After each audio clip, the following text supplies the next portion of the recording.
Doutor, no caso, vamos falar um pouquinho de acidente e quando isso ocorre de uma maneira mais grave, estão envolvidas outras pessoas, vocês solicitam ajuda, outros recursos?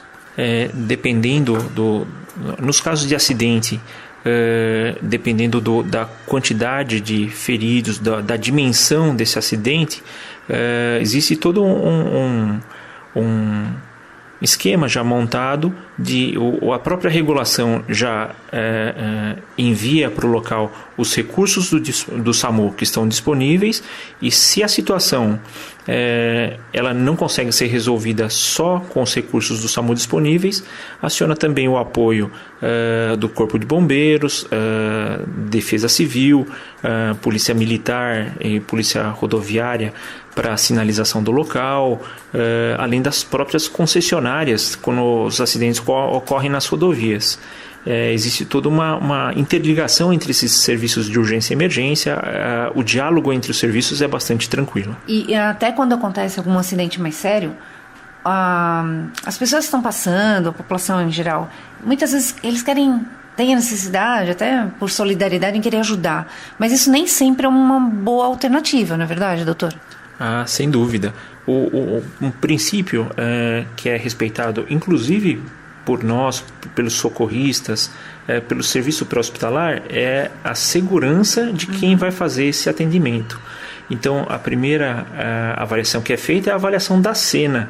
Se é uma cena não segura, o socorrista não vai adentrar essa cena, pedindo os recursos necessários, bombeiros, a eletro, quando tem fio, eletricidade, bombeiros na situação de fogo, de cargas com produtos perigosos. E para a população que está passando no local, eu sei que é uma situação difícil, uma situação ruim de ficar só olhando, mas muitas vezes o ideal é estacionar num local seguro, pedir a ajuda e aguardar a chegada dessa ajuda, até para essa pessoa também não se tornar mais uma vítima na situação. Doutor, em quais situações o SAMU ele precisa de uma ajuda, por exemplo, de bombeiros? Ele chega no local e ele está limitado?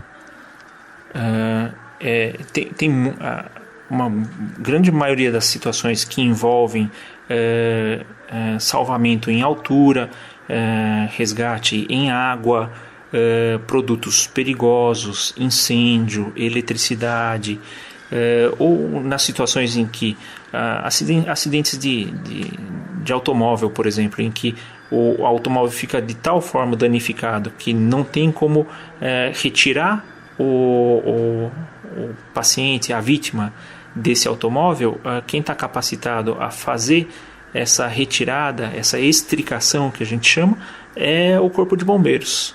E naquelas situações que nós já comentamos, em que a capacidade do serviço não comporta o tamanho do incidente, o tamanho da ocorrência, esses outros serviços são sempre acionados e trabalham de forma conjunta. E no caso, a pessoa que está sofrendo, ou o acompanhante que presencia uma situação dessa, ela pode tanto ligar para 192, que é o SAMU, ou para 193, que é o bombeiro. Vocês se conversam entre si para ver qual é a melhor forma de socorrer essa vítima? Sim, a regulação desses dois serviços, embora não estejam no mesmo ambiente, no mesmo espaço, elas se comunicam com bastante facilidade. O Corpo de Bombeiros, quando não tem o recurso disponível, ou quando detecta uma situação de vítima clínica, a maioria das vezes eles entram em contato com a regulação do SAMU, e a ambulância do SAMU é que vai fazer esse atendimento.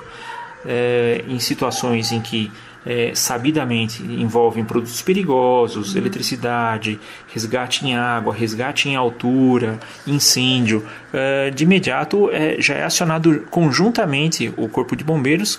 Provavelmente eles vão ser os primeiros a adentrar a área de risco para fazer essa avaliação, até para os próprios socorristas não se tornarem novas vítimas também. Agora, doutor, com relação assim, todas as pessoas podem utilizar, mesmo aquelas que têm um plano de saúde? Como é que vocês, para não sobrecarregar até os hospitais, é uma questão importante essa? Sem dúvida.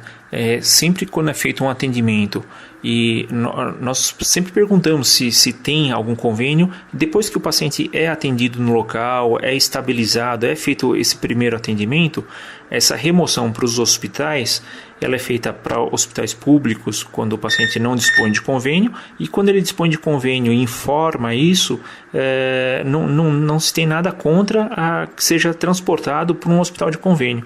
Esse serviço do SAMU ele pode ser utilizado pela população em geral, tanto pelas pessoas que têm como as pessoas que não tenham um convênio ou um seguro de saúde. Doutor, assim, aqui nós temos as ambulâncias mais simples e aquelas mais complexas, né?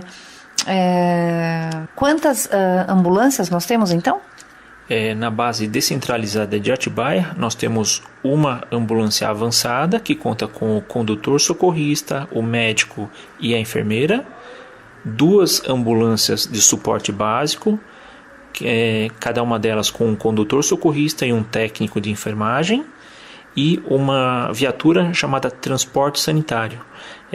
Para os casos mais simples, que são agudos, mas que não necessitam, não caracterizam urgência e emergência, mas que precisam de um transporte para o hospital com uma queixa aguda, né, com uma queixa recente. E no caso dos traumas, existe muita queixa de queda, de fratura exposta, isso aí já no caso vai a ambulância mais complexa para esse...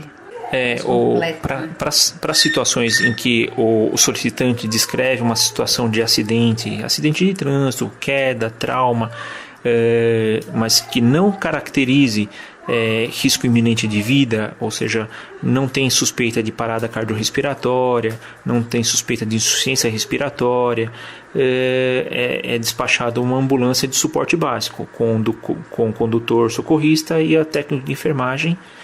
Chegando no local, vai fazer esse atendimento. Em se detectando a necessidade de maiores recursos, eles entram em contato com a central de regulação e é enviada uma ambulância de suporte avançado para o apoio dessa ocorrência. Doutora, essa unidade aqui de Atibaia, ela existe há quanto tempo? Ela existe há mais ou menos 3 anos e meio. É o tempo de existência da Regional Bragança, de todas essas unidades que compõem a Regional Bragança. Nesse tempo teve uma evolução, teve uma melhora, uma capacitação dos trabalhadores, dos atendentes aqui da base, teve uma grande melhora em relação a material, em relação a medicamentos, em relação a equipamentos e até em relação à manutenção de todo esse aparato, né? É importante falar sobre isso, né? Esses profissionais, eles seguem, óbvio, que muitas normas, né, de protocolos e tudo mais. Hoje a gente tem, com relação à segurança para esses profissionais, isso tudo está sendo bem dentro do que eles esperam? Sim. Um ponto principal, como nós já tínhamos conversado, é a segurança do socorrista. Então, não só na chegada, na avaliação da cena, na avaliação de riscos possíveis daquela situação, mas a própria vestimenta, o próprio equipamento dos socorristas. Então, para qualquer ocorrência, o socorrista já deve chegar ao local vestido com seu macacão, mangas longas, luvas, máscara, óculos e botas de cano longo. Isso é o básico para proteção, equipamento de proteção individual em qualquer situação. Okay.